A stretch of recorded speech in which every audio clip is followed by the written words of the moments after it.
अब खुशिये के बाता दे बरजी रहे राज मोहवा में। अब खुशिये के बाता दे बरजी रहे राज मोहवा में। अब खुशिये के बतिया ई बंगलवा पर जिया एही लागी आइल जिदे बर।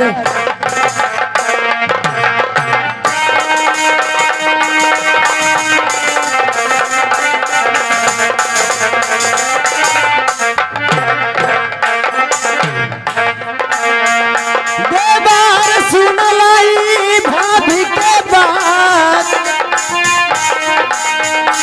अब खुशी के बात है राज मोहवा में। भाभी बाबा खुशी के बात है राज मोहबा में। बाबा खुशी के बात बांगल बपरिया। बाबा खुशी के बात बांगल बपरिया।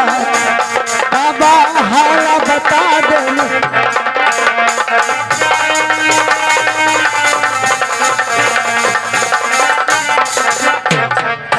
देवर जी। भाभी आज बंगले पर आई हूँ, बहुत खुशी की बात है। रंग महल में बहुत खुशी की बात हुआ है।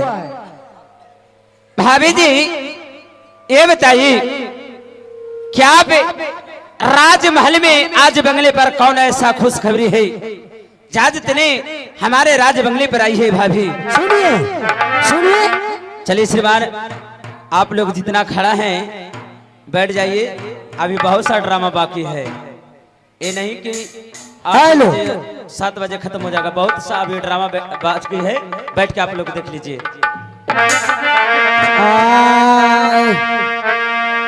बहुलान लगा नमाज दर्जी भाभी तोर रानी फुलवा के। क्या बात है भाभी? बहुलान इला नमाज दर्जी बात है बहादुर तोहर रानी फुलवा के। आवले के तैलिए इया बंगलवा पर जिया। भाभी आवले के जइलियो तोर बंगलवा पर जिया। होलंता लला नमाज देवर।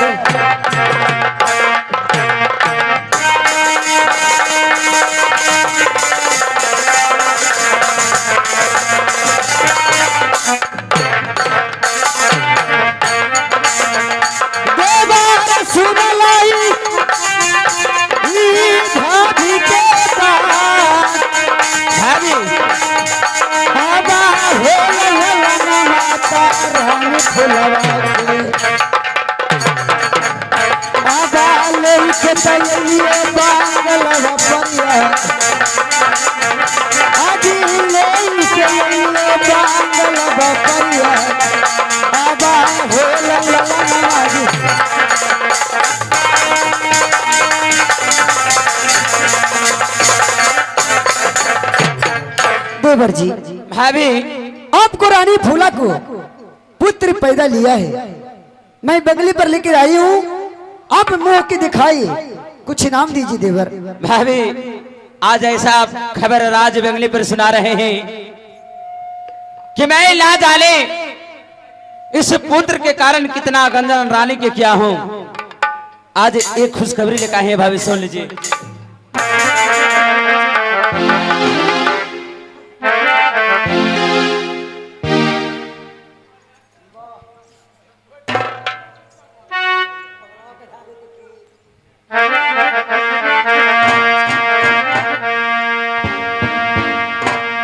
भाभी सुनला उदय चल के जी एक बोल देवर जी दे दलना भाभी आज हमारा गोदिया में आज दे गई ललना भौजी आज हमार गुदिया में देखवई चेहरा भाभी बेटा के हमार आज देखवई चेहरा भाभी बेटा के हमार आज दई दलाल आज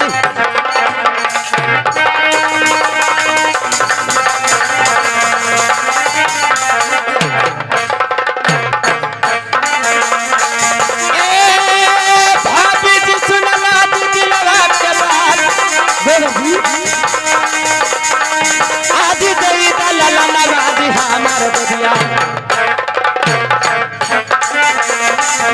आज दई दलाल आज हमार गुदिया में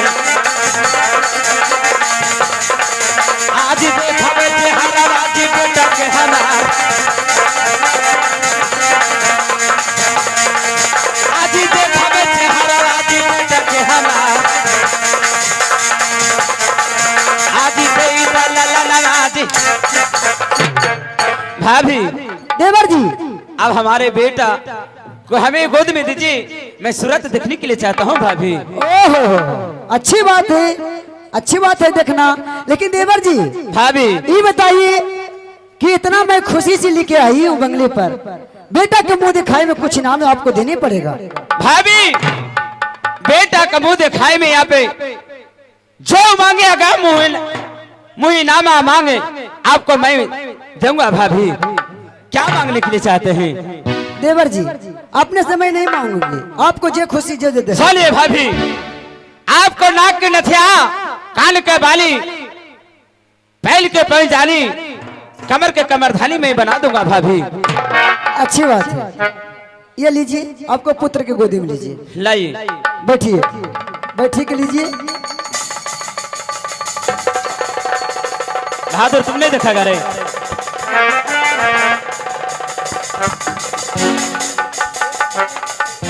लगा है भारी ना जी। चलिए मास्टर साहब विचार का शेर के हाय लगा कि अब देखिए चेहरा भाभी आज अपन ललना के भाभी अरे देखा देखा ना बढ़िया से देख लिया। बांधा के ननाया छोड़ाई हो अकन बज के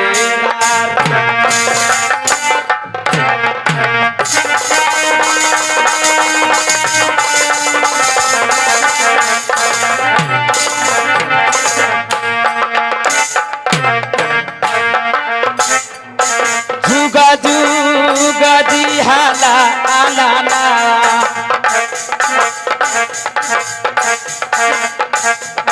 पिता के रगोदिया रे बेटा रे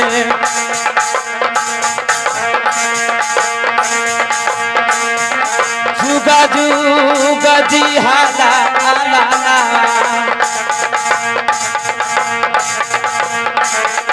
पिता के रगोदिया रे बेटा रे बांधा के रनैया रे ले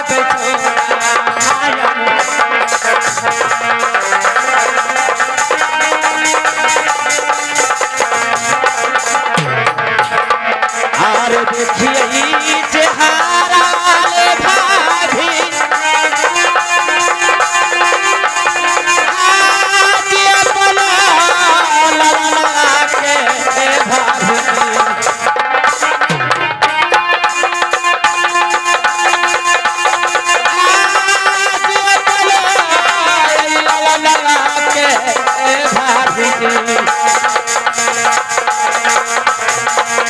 आज देखिए चेहरा भाभी बहादुर देवर जी बहादुर तुमने देखो करे कहे रे देखो ये देखो कितना चलो मैं बेटा का मुंह देखने जा रहा हूँ बहादुर। देखा ना बढ़िया से देख चलो लिया। सेट हो जाओ। एकदम तोरे लिए मुंह में है ये हो।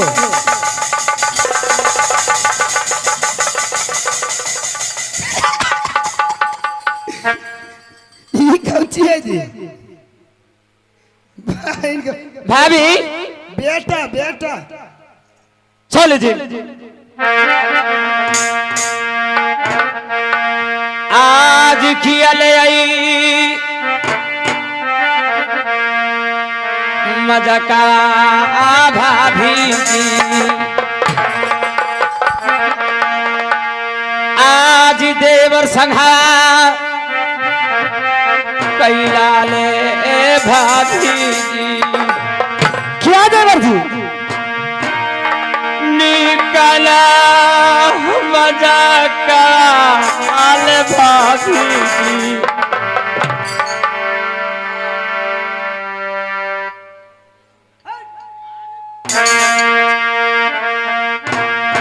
आज निकला मजा का भाभी, अल्लाह को भाभी को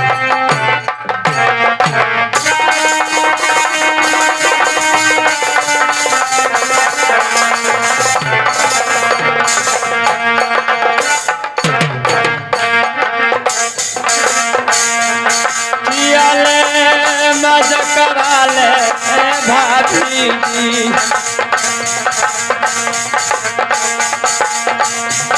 देवर सांघ कैला ले भाऊजी।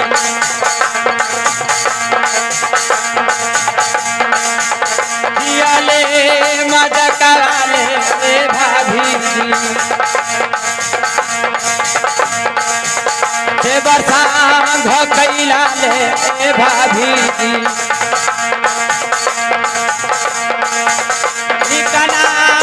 भाभी तो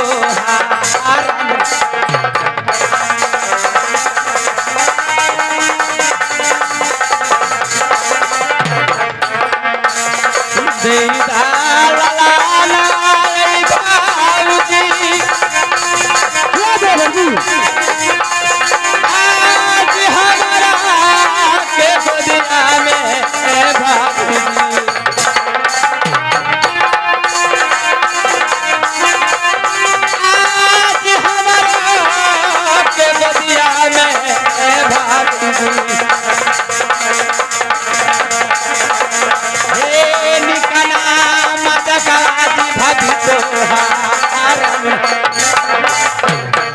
भाभी क्या है हमसे आप मजाक करने के लिए चाहती है भाभी? तो कोई बात नहीं, हमारे गोद में बालक दीजिए भाभी। देवर जी आपसे मजाक नहीं करी, सुनिए देवर सुनिए।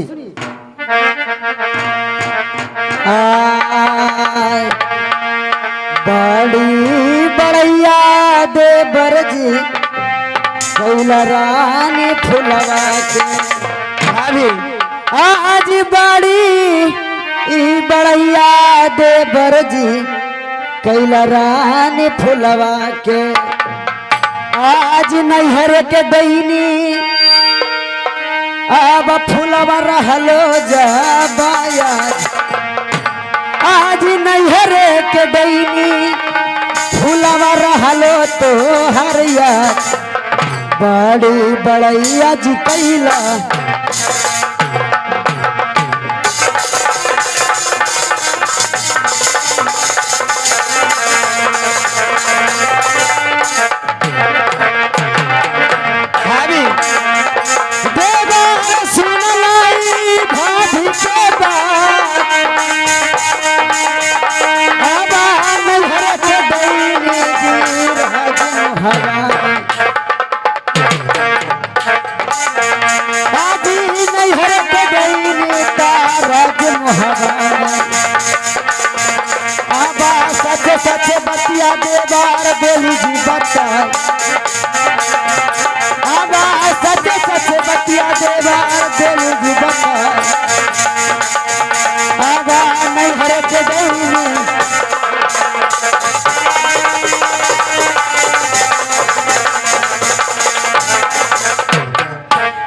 महेंद्र जी, भाभी उस रानी फूले की आप बड़ी बड़ाई करते थे, लेकिन नहीं, आप बड़ाई आप कीजिए। ये देखिए, बेटा को होती ही वो तो पुत्र की खा गया, अब ईटा खपड़ा वो जन्म दिया है। भाभी आपको कहना है कि हमारे रानी फुलाने लहरे के डायन यानी जोगिन है।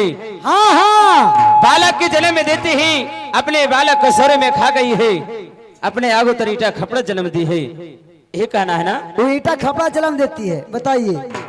भाभी यदि ऐसा बात है तब से मैंने सौरी घर में जाकर अपने रानी फुला का खींच कर मैंने अपने गोद में बालक मांगता हूँ। जाइए जाइए, ठीक है भाभी। अच्छी बात है, खुशी रहे, जाइए। इस वक्त हेलो, इस वक्त नहीं, मैं लुतरी खाई हूँ, मैं फूला के मैं गंजन इतना मैं कराऊंगी कि उनको मैं फूला के मैं निकाल बाहर में करवा दूंगी।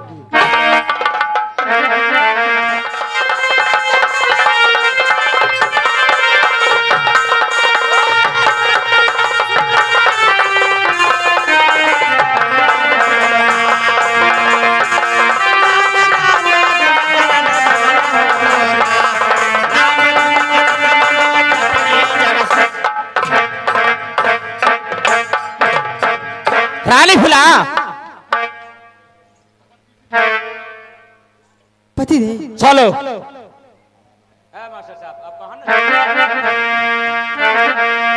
अभी अभी हमें खबर मिला है कि राजमहल में रंग महल में तेने बालक का जन्म दी है। सत्य बात है? सही बात है। सुन लो, सही बात है तो सुन लो।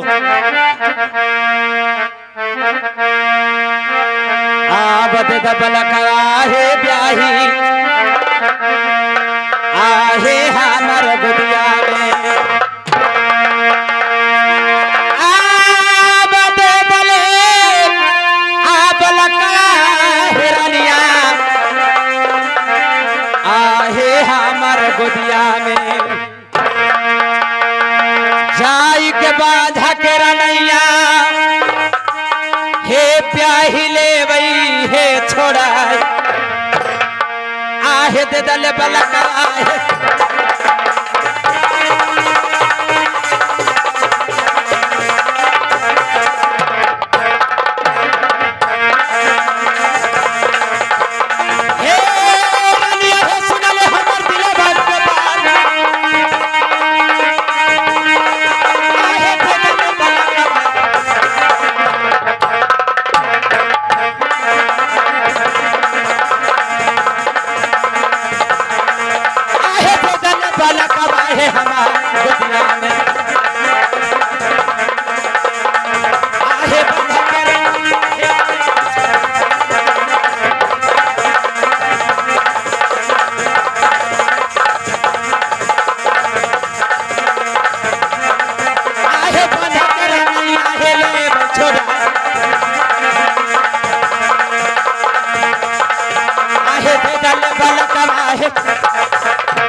चलो रानी फुलाए बताओ कि तेले आज बालक को जन्म दी है, चलो हमारे गोद में बालक दो।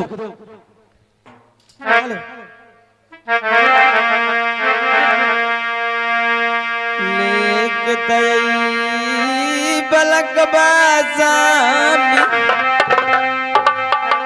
गईलन दीदी सुनवाने। अच्छा, आज लेके बलक बाजामी गईलन दीदी सुनवाने।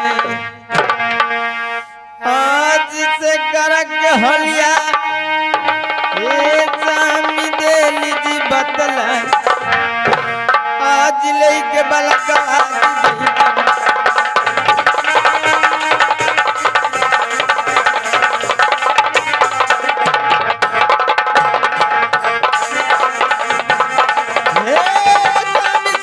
हमारे दिल के बात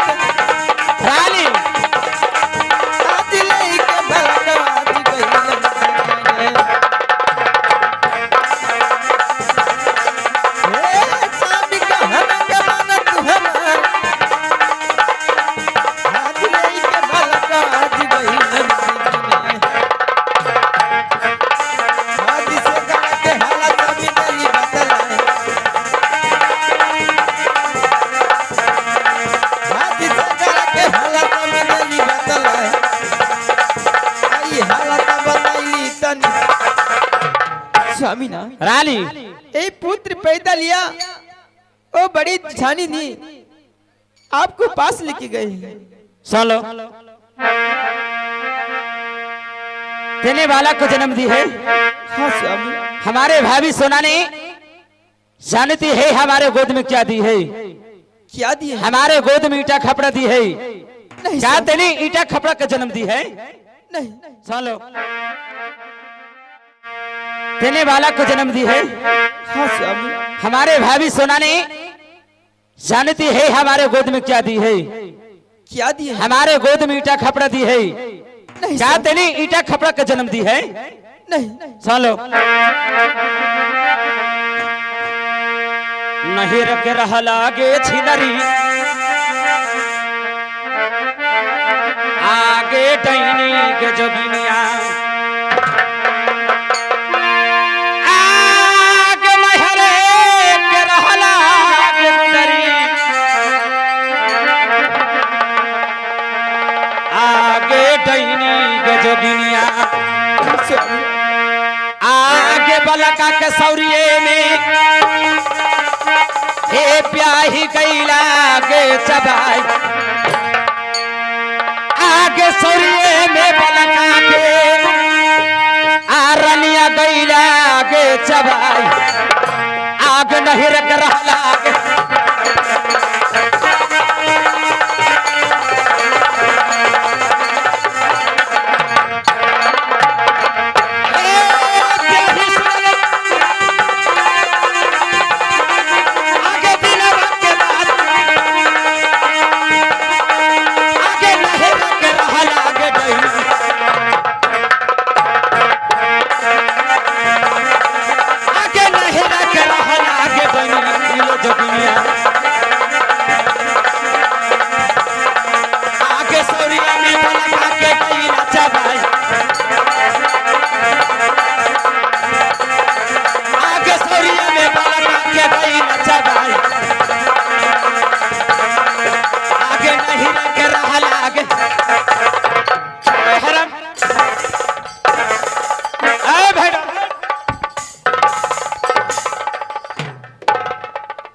उठो। अरे साठ हो जा बेटा, समझ लेना।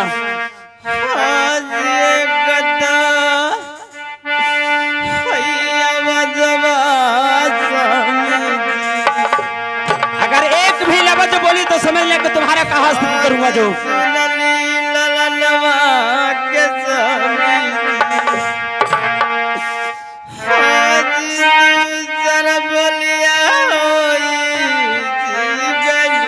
क्या बोली? चल साथ धरो।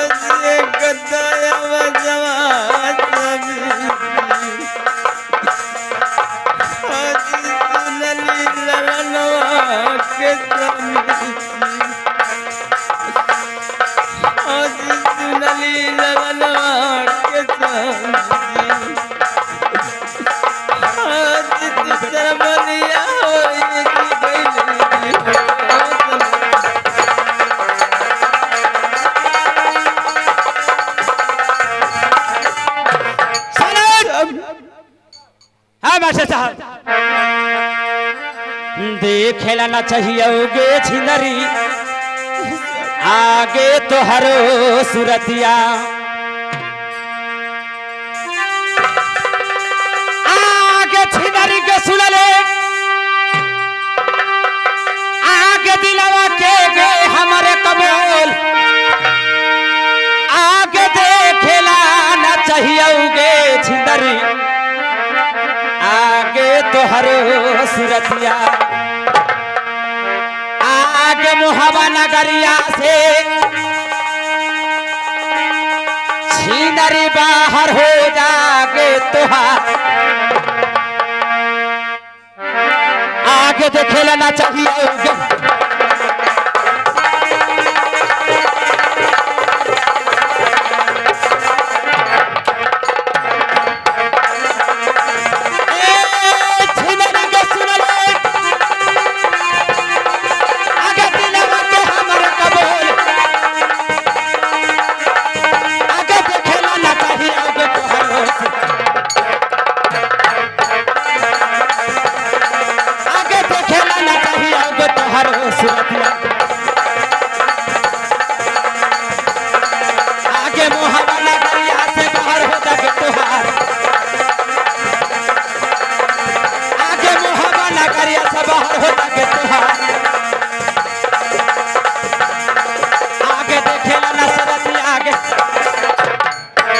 आगे लंगले बदन आगे छिनरी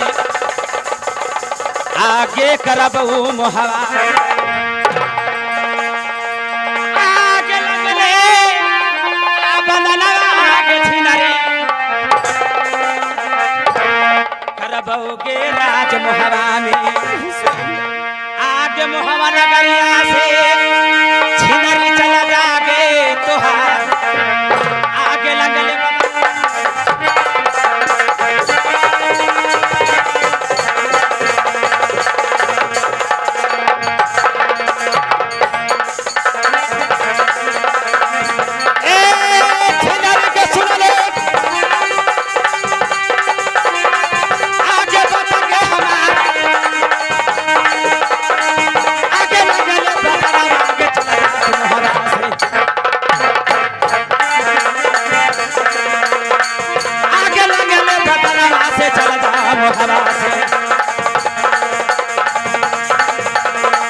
आगे देखे लेना चाहिए सूरत या तोहार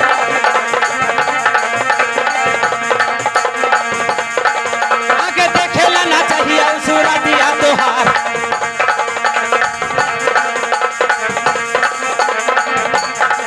आगे लगले बदना आगे चलो हमारे राह से तिले चले जाओ तुम्हारे कोई मतलब नहीं है चले जाओ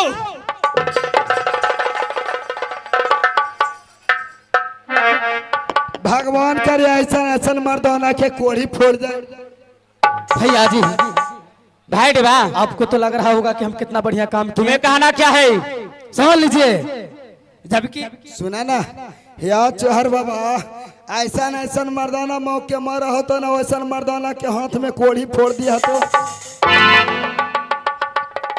सुन लीजिए भैया जी जबकि अपना पत्नी का आप नहीं हुए तो हमको भी नहीं आप होने वाला हो। कहना क्या चाहते हो समझ लीजिए मैं तो आपसे नहीं संबंध रखूंगा। क्या तुम्हें हमारे साथ नहीं रहना है नहीं रहना है दोस्ती खत्म हो गया है खत्म हो गया है जल्दी से चला जो हो जोड़िया चला जाऊंगा आहो राज पियरी में अरे चल जाऊंगा तो मर जाइएगा अरे दहिया के चल आ जोड़िया ले पूरे छोड़ा अरे जल्दी से चल जो हो जोड़िया तुमको रहना है कि तुमको जाना है देवाजुरी जाना है तुमको तो हो जाएगा अरे जल्दी से चल जो हो जोड़िया तू हो राज पियरी में अच्छा अरे लौटा के नहीं है अरे नहीं आ जोड़िया मोहाविया के राज अरे कभी नहीं आऊंगा कभी नहीं तुमको आंख तरस जाएगा इस जोड़ी असल भूसना का तू जलवन होगा बेटा तो लौट कर तू राज मोहविया आएगा कहम ठीक है आर लौट के नहीं है बेटा मोहविया के ररा अच्छा आर लौट कर चला जो चलो चलो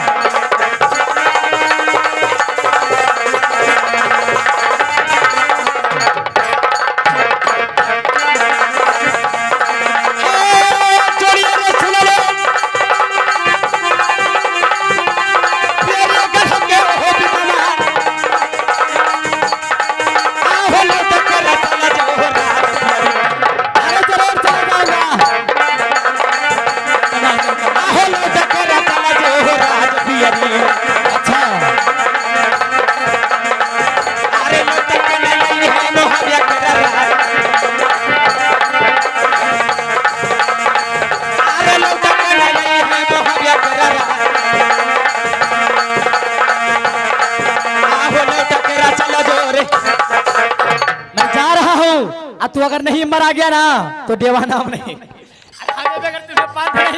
सुना ना ऐसा ऐसा हम नौकरी ना करूं ये से बढ़िया है कि हम बकरी में खा के खा पी ले लेकिन तोरा ही नौकरी ना करम चलो रे तुम कहाँ जाओगे रे कौची हम हो जाए हम नौकरी बेकार तनख्वाह लेके चले जाओ तनख्वाह नहीं लोगे कौची तनख्वाह तो लेवे करबे तो ठीक है चलो बाद में देंगे तनख्वाह तू तुमको कहाँ जाना है रे रात भाग्य में रहना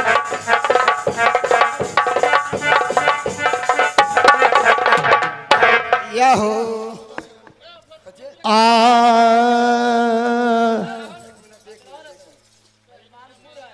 बाबा जिस बच्चा को मैंने घनघोर जंगलों से उठाकर पाला था, उस बच्चा को अभी मैं पुकार करता हूँ।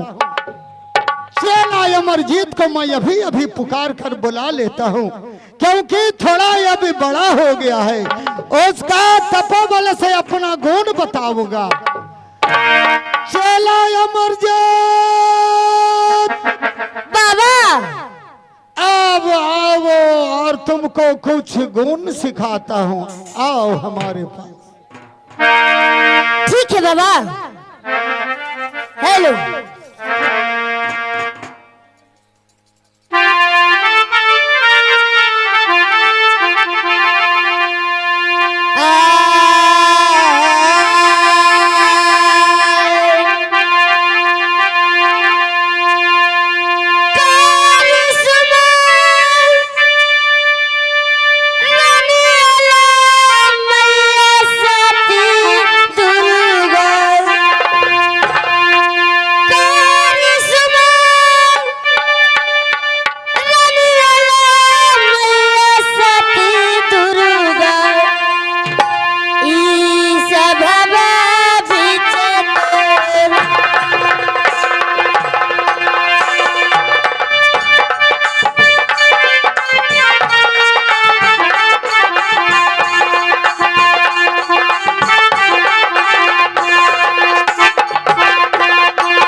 किया है, चलकर बाबा से मिलता हूँ।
अमरजीत बाबा जी खुश रहो खुश रहो। रामदास और सब ठीक है ना चेला? अमरजीत, बाबा हमारे तरफ से आशीर्वाद है। बैठो, गुरु शिक्षा तुमको प्राप्त कर देता हूँ। बैठो बाबा रामदास। जी, एक छोटा सा एक बात करने के लिए चाहता हूँ बाबा जी। कौन ऐसी बात है अमरजीत, सुनाओ। चलो।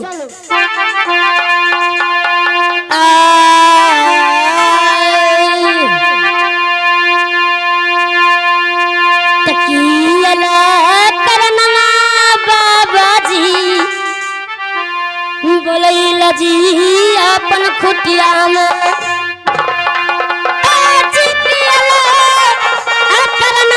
बाबा जी बोलैला जी अपन खुटिया में आज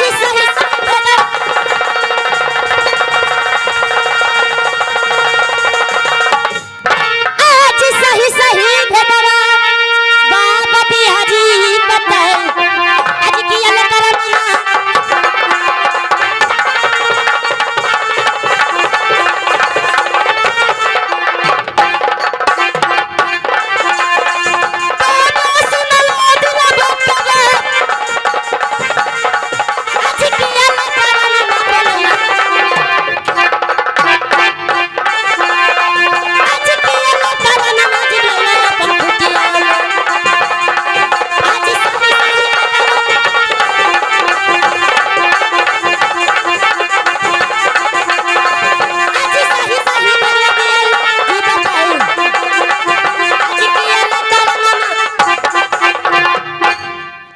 बाबा जी।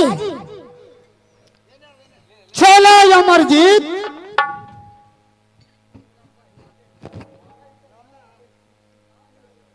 चलो अमरजीत बैठ जा। तुमको इस कारण कुटिया पर बुला लिया हूँ। हाँ बाबा जी। आज तुमको गुरु शिक्षा का बोल बताऊंगा। उसके सहारे तुम आगे की ओर बढ़ेगा। रामदास, इसके साथ साथ तुम भी गुरु शिक्षा सीख लेना। सुनो अमरजीत, जब भी किसी ऋषि राज के साथ में रहना होता है, भगवान की गुणगान करना पड़ता है। आज एक बोल बताता हूँ, उस बोल का तुम भी कहना।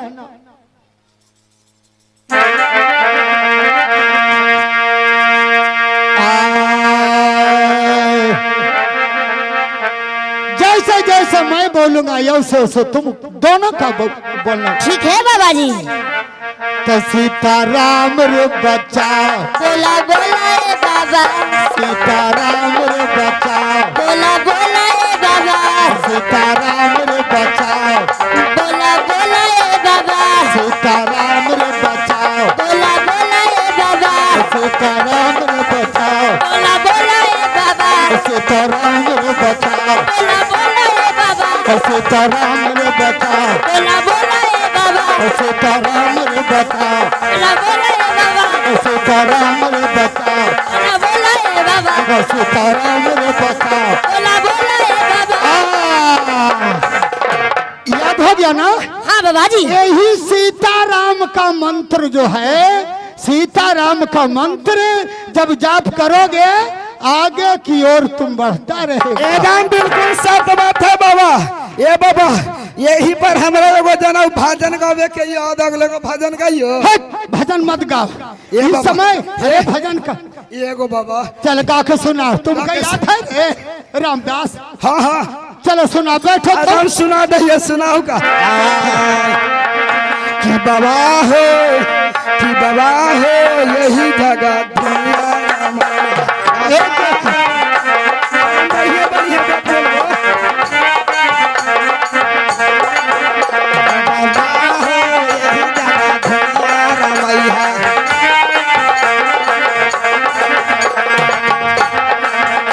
अरे दाल देवो चाव देवो,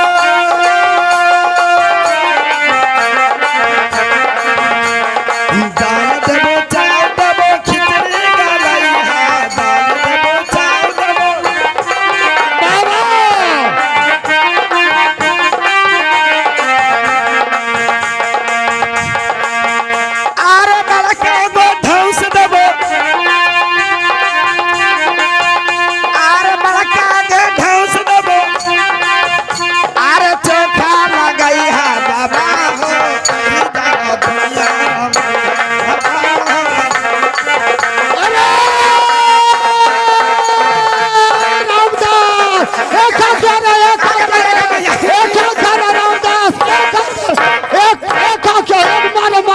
अमरजीत अरे कैसे बोला लियो अगुरी में खींचे बोली कच्ची को बोलिए अभी तुम क्या कहा कच्ची का लियो कि दाल देवो चाव देवो खिचड़ी गलाई है अब बड़का गो ढांस देवो या क्या चीज महारा तकन ताना कहियो कि तोरा सुने में गलती हो गलो ऐसे ना काली बाबा क्या कहा क्या बोला ये बताइयो बाबा हो यही जगह धनिया बाबा हो यही जगह दाल देबो चाव देबो अरे दाल देबो चाव देबो खिचड़ी गलाई हाँ दाल देबो चाव देबो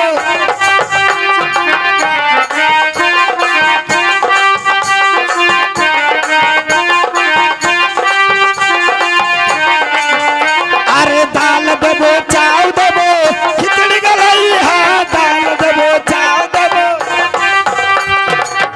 और जरा बाबा काची देबो अब क्या चीज देगा अरे भर मलवा तेल देबो अरे भर मलवा तेल देबो गोल में लगई है बाबा यही जगह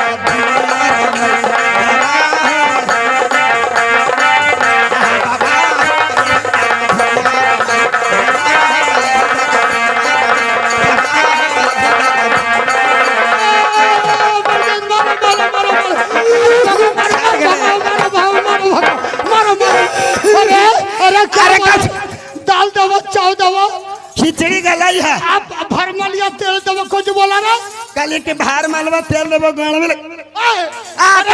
अरे वो बाते ना बोला लीजिए तो कुछ बोला कालिए ना कि बाबा हो यही जगह धुनिया रमाई है आ दाल देबो चाव देबो खिचड़ी गलाई है आ भार मालवा तेल देबो गोड़ में लगाई है नारायण नारायण नारायण अमरजीत एक बात तुमको कहता हूँ कौन सी बात है बाबा जी? काम करो अमरजीत सुनो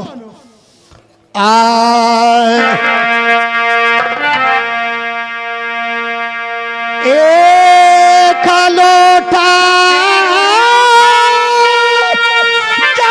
जलवार बाबा जी रोक लाई हो बबुआ हमरो बाबा के सरोवर से लाई हो और पनिया का और पीबै रे बबुआ आदम हो रा।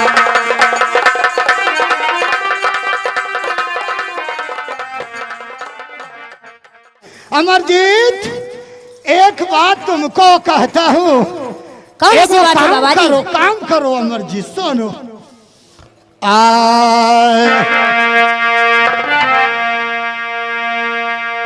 एक लोटा जलवार बाबा जी रोक लाई हो बबुआ हमरो बाबा के सरोवर से लाई हो और पनिया का और पीबै रे बबुआ आदम हो रा।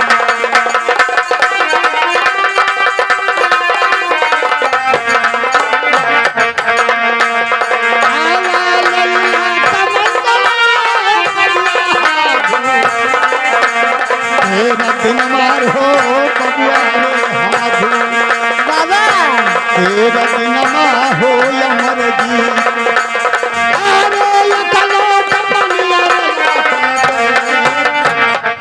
बबुआ अमरजीत बाबा जी कमंडल लेकर एक लोटा सरोवर से पानी लाओ और उस पानी को पीऊंगा और तुम इसके साथ जाओ रामदास क्योंकि अभी बच्चा है हो सकता कि सरोवर में डूब जाएगा इसका देख रेख करना होगा। ठीक है बाबा जी आपका आज्ञा दीजिए। ठीक हो ताजा ही पानी लाबेला पानिया लाबेला भेज देबे हम जरनामा तोड़ लेबे ना हो। ठीक है चलो हाँ चला प्रणाम बाबा बाबा चला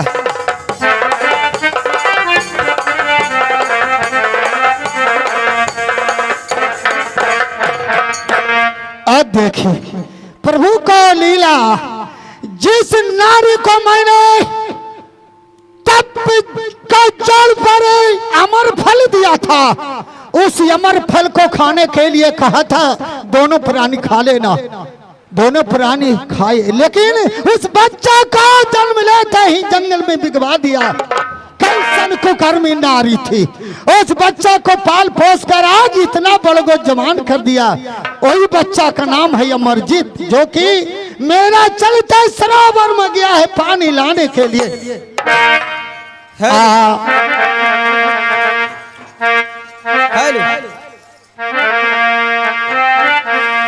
चलता हूँ कोठिया में आराम कर लेता हूँ।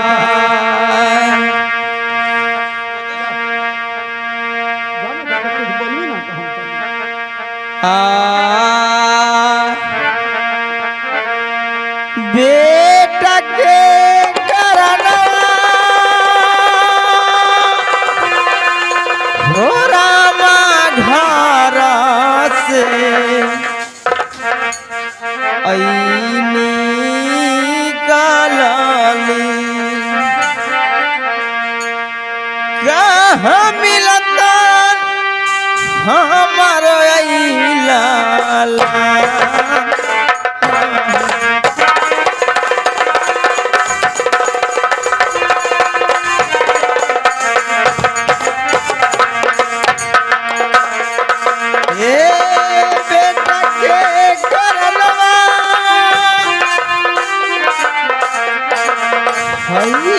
बाने बाने भटकी हाई बेटा के करनवा घोरमा बाने बाने भटकी कहमा में मिलतन हमर ललान हो।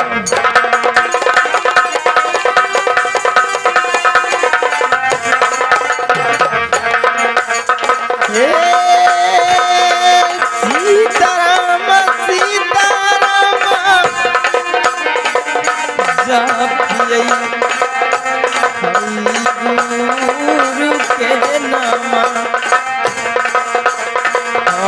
जपियै गुरु के नाम। हे गुरु जी लगई हना बेड़ा पार। मैं पुत्र के कारण पतिनाथ मुझे राज से निकाल दी। मैं बल बल में भटक रही हूँ। मैं चलूं गुरुदेव के पास, गुरुदेव के पास मैं उसी कुटिया में जाके अपने प्राणों के अर्पण कर दूंगी।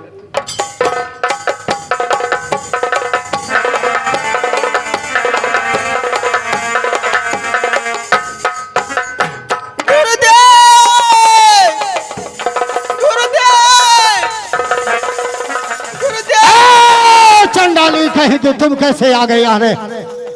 कौन हो तुम? अरे कौन हो तुम? अभी शराब दे दूंगा, चल जाएगी रे। अरे भागो, मेरी रानी मेरा नजर से सामने से दूर हो जाओ। चंडाली कहीं की गुरुदेव, इतना बड़ा घनघोर जंगलों में मैं तप कर रहा हूँ, एक कैसे माया आ गई है? अरे माया, गुरुदेव तुम कैसे आ गई? हमारे पास आने के कौन शक्ति तुमको हो गया? बता। गुरुदेव,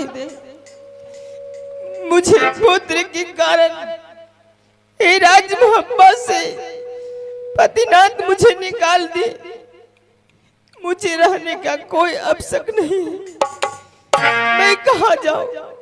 हे गुरुदेव, आप ही कुछ कर सकते हैं गुरुदेव। अरे माया, अरे मैं क्या करूं? मैं तो अमरनाथ बाबा, मैं जोग करते रहता हूँ।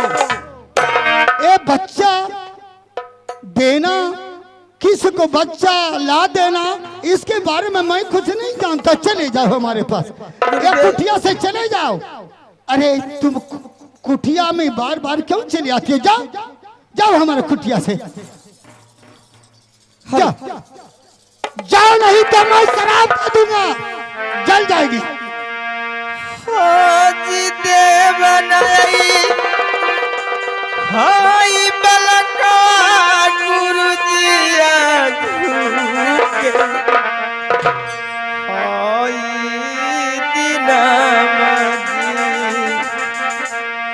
हाजिया झुके राती नाम जी तो हरे चरनिया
आप कोई उपाय नहीं बताइएगा तो आपको कुटिया में सर पटक पटक के मैं जान गंवा दूं।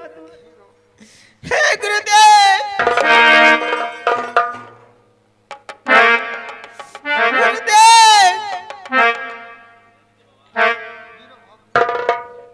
गुरुदेव नारायण नारायण, अंत हो गई ये माई। ए नारी हमारे चरण में प्राण अर्पण कर दे। इसी नारी को बच्चा को मैंने जंगलों में से पाला पोसा, वो बच्चा गया है सरोवर से जल लाने के लिए। वही बच्चे के कारण बेचारी प्राण को अर्पण कर रही।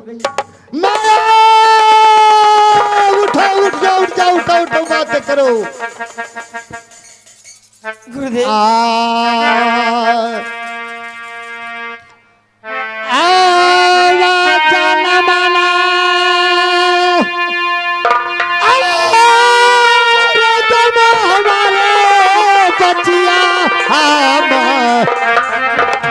रो चरण माम बबुनी रे हमरो कुटिया में बबुनी अरे तोरा केला हलन मरे देव हमारा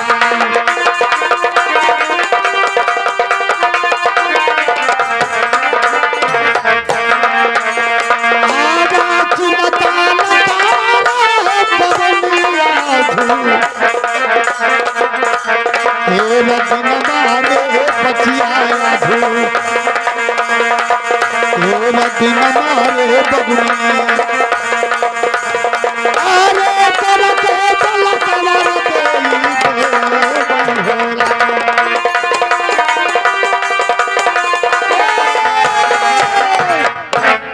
बचिया चिंता जब इतना बात तूने प्राण अर्पण करने के लिए चाहती हो, तुमको उस बालक जरूर दूंगा, लेकिन आज दिनांक से मेरा कुटिया में तुम रहो। जा, कितना दिन से भूखी होगी, जा कुटिया में जाकर आराम कर। ठीक है गुरुदेव, आराम कर बबनी, जा जा।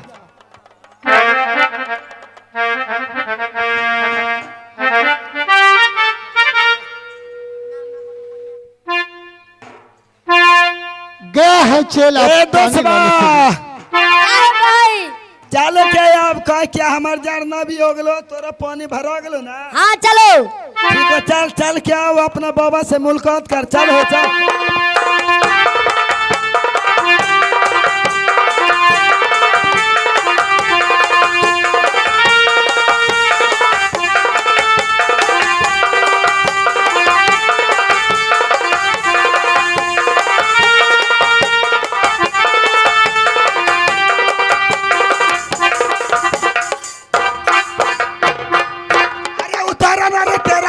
पैजामा से उतारा ना रे।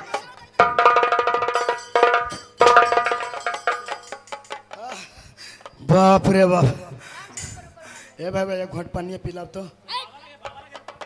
पानी नहीं पीना है, ये बाबा ला जा रहा है पानी। मतलब कि बाबा अभी दूर में अब ये जा एगो पियासल मारे ना मार दीबू तो तोरा बढ़िया लगता अतः तोरा सथे लकड़िया कौन जे तू तोड़े थोड़ा पेड़ पर चढ़े अभाव है ना पेड़ पर चले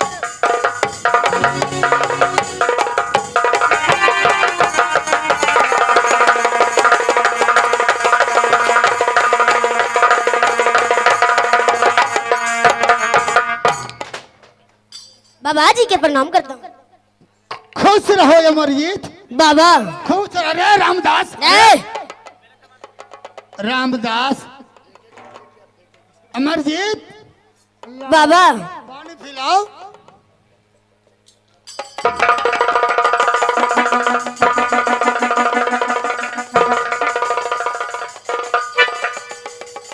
अरे क्या देख रहे हो अमरजीत चला क्या क्या देखते हो? आपको कुछ एक क्या हुआ? बात के लिए बोलने के लिए चाह रहा है बाबा। पानी तुम भी नहीं पिलाया, इतना गर्म कैसे हो गया चेला अमरजीत? हाँ बाबा। अरे रामदास क्या हुआ रे? सुन लो।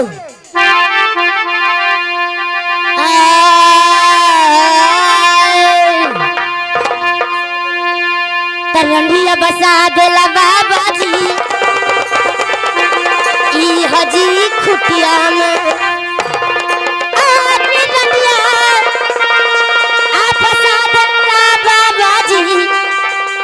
जी खुटिया में आज जब जब कुशलिया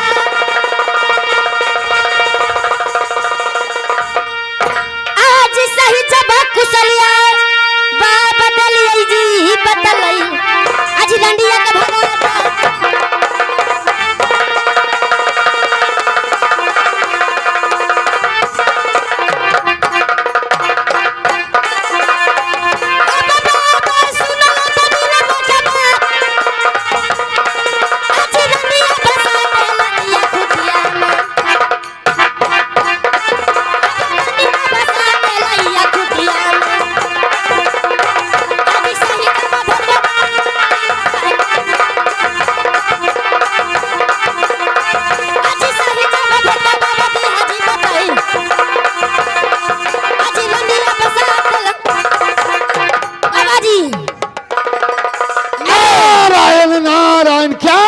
बोल रहे हो तुम अमरजीत? बाबा रामदास अरे इसको समझाओ क्या बात बोल रहा है? ए रंडी बसा दिया बाबा जी। क्या बात तुम बोल रहे हो? सुनो।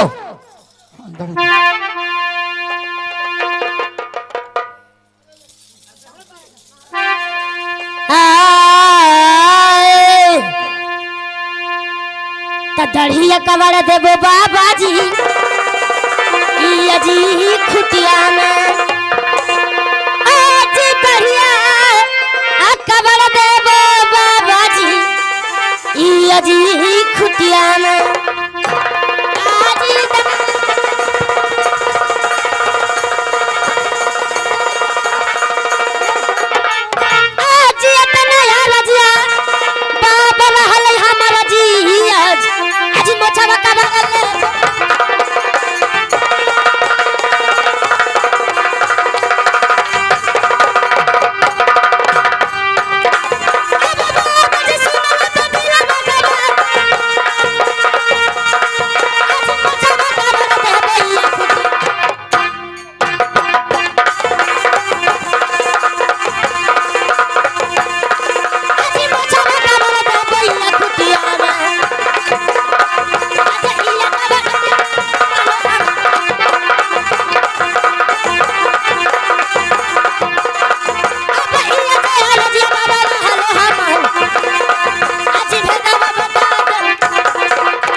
लख निरंजन नारायण नारायण।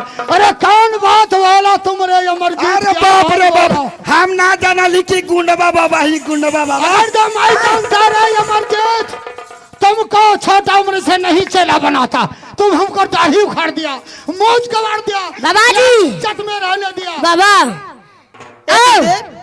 ये बच्चा कौन है गुरुदेव? माया आप जल्दी से निकलता बाबा जी ई अजी रंडिया के आज जल्दी से निकलता बाबा जी ई अजी रंडिया के आज मारल जाई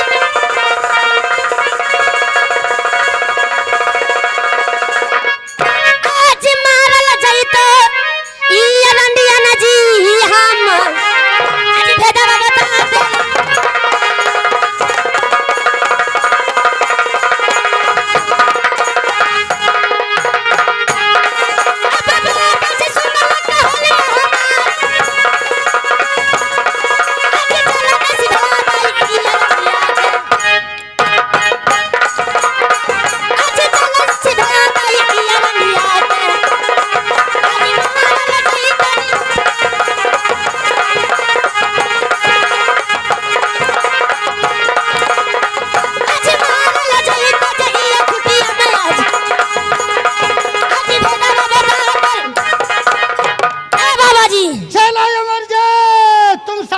तुम शांत रहो।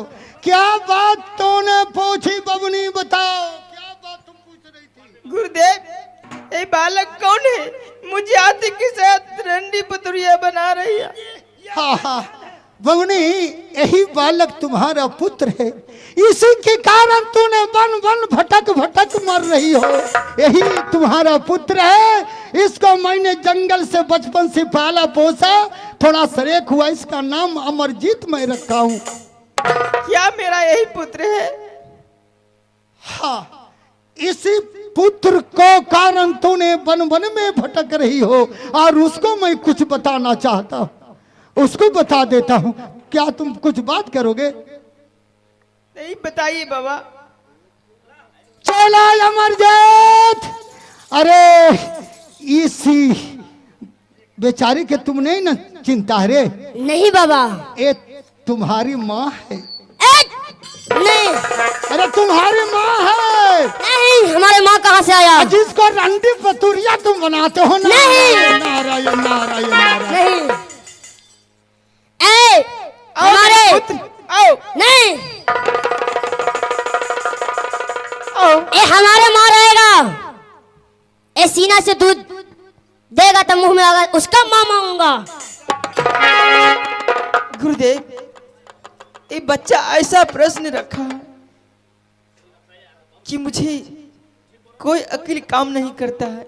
लेकिन गुरुदेव, क्या मैं इसे अपनी छाती पे 7 तह कपड़ा रख के इसे मुख में दूध डाल दूंगी तो क्या ये अपनी माँ मानेगी ना? ठीक है, तो तुम दूध पीने के लिए तैयार हो जाओ बेटा, मैं तुम्हें अवश्य दूध पिलाऊंगी। चला अमरजीत, तुम दूध पीने के लिए दूर से तैयार हो जाओ। 7 तक कपड़ा स्तन पर रख करे, उस स्तन से दूध के धार तुम्हारा मुख में आ जाएगा। ठीक है बाबा जी। मुंह से दो। नमस्ते, प्रणाम। अगर आप चाहते हैं बिहार विदेशिया नाच चैनल का वीडियो सबसे पहले आप तक पहुंचे तो हमारे चैनल को सब्सक्राइब करें और बेल आइकन को दबाना ना भूलें।